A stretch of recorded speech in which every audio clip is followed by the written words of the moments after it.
Organizar nuestra economía es muy importante, tanto en épocas de crisis como en periodos de bonanza. Sin ir más lejos, una buena gestión de nuestro dinero nos puede evitar pasar malas rachas y nos puede ayudar a afrontar nuestros retos diarios sin estresarnos. Javier García Monedero y Laila García Morcillo han escrito un libro para ayudarnos a encontrar la fórmula perfecta para alcanzar la libertad financiera.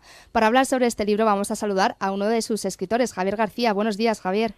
Muy buenos días. En primer lugar, enhorabuena por la publicación de este libro, que además acaba de salir prácticamente a las librerías, ¿no? Sí, está recientito y pues, mucho gusto y orgullo de verlo en todas las librerías. ¿Y cómo se os ocurrió a Laila y a ti de escribir un libro relacionado con la economía? Pues en realidad precisamente porque no somos economistas. Es decir, aunque tengo mucha experiencia en pues, el alto directivo de bancos y de compañías de seguros, pero en realidad lo que uno observa a lo largo de la vida profesional es que la gente no controla los fundamentos básicos para tomar buenas decisiones en esos temas.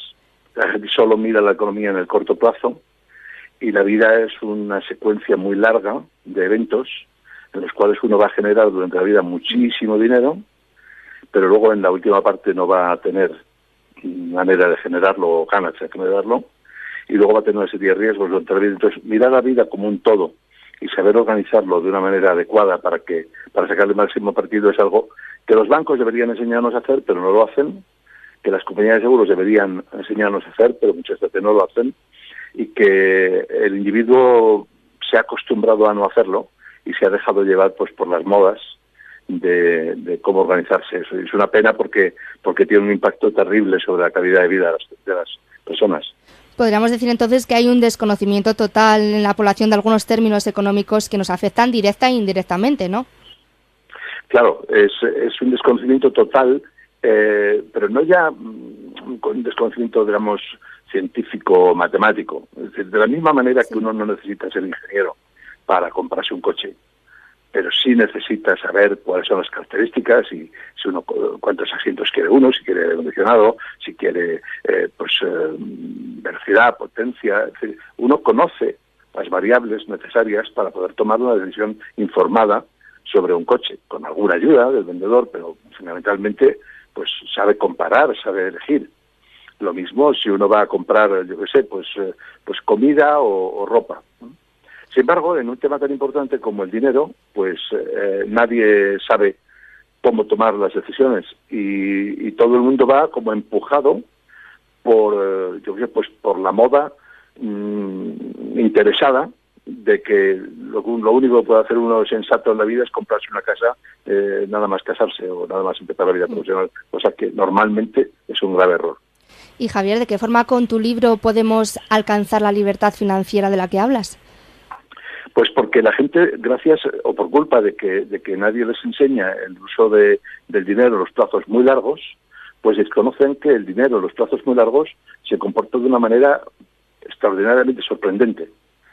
Es decir, que todo el mundo diría que si en un sitio te dan un 1% y en otro te dan un 2%, pues el resultado final, pues el del 2% será el doble que el del 1%. Pues no. Cuanto aumenta la rentabilidad en los plazos muy largos, la diferencia es abismal. Y entonces es muy importante, si uno ahorra de cara al futuro, elegir en qué invierte. De manera que una diferencia de rentabilidad tiene un efecto espectacular. Yo siempre pongo el mismo ejemplo, que yo sé que cuando lo digo, la gente, pues lo primero que dice es que no se lo cree. Pero pues investiguen un poco y si se leen el libro verán por qué y está todo muy bien fundamentado. Es decir, que no son productos mágicos. Es decir, un mileurista, por su cuenta, van a pasar a lo largo de su vida aproximadamente unos 700.000 euros, que es una barbaridad de dinero. Pero como vivirá el día, pues al final no tendrá nada y tendrá que vivir los últimos 20 o 30 años de su vida pues con muy poquito dinero y ese dinero incluso está incierto. Bueno, pues si ese mismo mileurista durante esa vida, en vez de gastarse los 700.000 euros, apartara unos 20 y pico mil, a razón de unos 30 al mes aproximadamente, si los invierte bien, pues podría bien encontrarse cuando termina su vida laboral, pues con otro 500.000 de euros acumulado. Nadie se lo cree. En el libro explicamos cómo. Y no a base de productos mágicos, sino sabiendo decidir cómo se invierte el dinero y por qué el dinero en los plazos tan largos da esa rentabilidad tan espectacular. ¿Y por qué crees que existe este desconocimiento a día de hoy? ¿Por qué la gente vive el día a día, como usted dice, en vez de hacer su plan financiero? Hay dos razones. Yo hace poco publicaba un artículo en La Razón en el que explicaba un poco esto. De la misma manera que los pobres que viven en condiciones de miseria absoluta no saben salir de la pobreza porque se están jugando la vida en cada esquina, porque cada vez que beben agua se están jugando la vida, cada vez que comen se están jugando la vida, cada vez que andan, cada vez que pasan cerca de un pantano, o sea, se juegan la vida constantemente porque viven unas condiciones de insalubridad enorme. Pues de la misma manera, en los temas financieros, las personas nos jugamos la salud financiera a cada paso, simplemente porque nos dejamos llevar por... Es decir, hay en España un fenómeno que es más acentuado que en otros países. En la época, digamos, de los años 80, se produjo digamos, una confluencia de intereses entre el Estado y la banca para organizar la economía de una manera determinada, que nos ha llevado a que los particulares estamos plenamente convencidos de que la única solución es comprarse una casa, y que para comprarse una casa nos hace falta una hipoteca, y para conseguir esa hipoteca el banco nos dice que tenemos que comprar 7 o 8 productos junto con la hipoteca, y si han podido nos han colocado cláusulas abusivas y hemos ido por ese carrilillo, con lo cual si una persona se gasta el 40-50% de sus ingresos en comprarse su primera vivienda cuando es joven, pues ¿cómo va a ahorrar? No le sobra nada para ahorrar. Su único ahorro es la vivienda. ¿Y qué pasa? Que luego la vivienda nos decían que iba a valer mucho y resulta que valía mucho menos. Entonces hay que salirse de esa ecuación extraña y tomar decisiones distintas. Uno debería vivir los primeros años de su vida de alquiler, dispuesto a aprovechar oportunidades profesionales que no estén en el mismo barrio donde uno vive. Poder cambiarse de ciudad o de país o de barrio sin problema y buscando la oportunidad profesional. Y luego ir acumulando en patrimonio, y luego más adelante en el futuro, cuando ya esté muy asentado, pues si quiere se compra una casa. Pero la compra al contado con el dinero que ya habrá acumulado, no endeudado toda la vida pagando unas barbaridades de dinero para comprarse una casa cuando no es lo aconsejable al principio, ¿no? Y esa es una de las razones, ¿no? Hay muchas otras. Hay que a los bancos les interesa lo que se llama el pasivo barato. Les interesa que la gente coloque su dinero en libretas de ahorro, en depósitos a plazo, que es un dinero que los bancos pueden prestar luego con mucha mayor rentabilidad.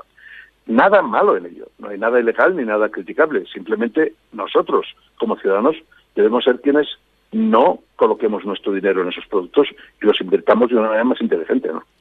Y Javier, ¿a quién está dirigido este libro? ¿Cree que una persona joven podría leerlo para ya empezar a estar educado financieramente, por así decirlo? Sobre todo una persona joven, porque una persona joven, lo que explicamos en el libro, es que mucho más importante que el dinero es el tiempo. La cantidad de dinero que uno tenga es poco importante. Lo importante es cuánto tiempo tenga uno.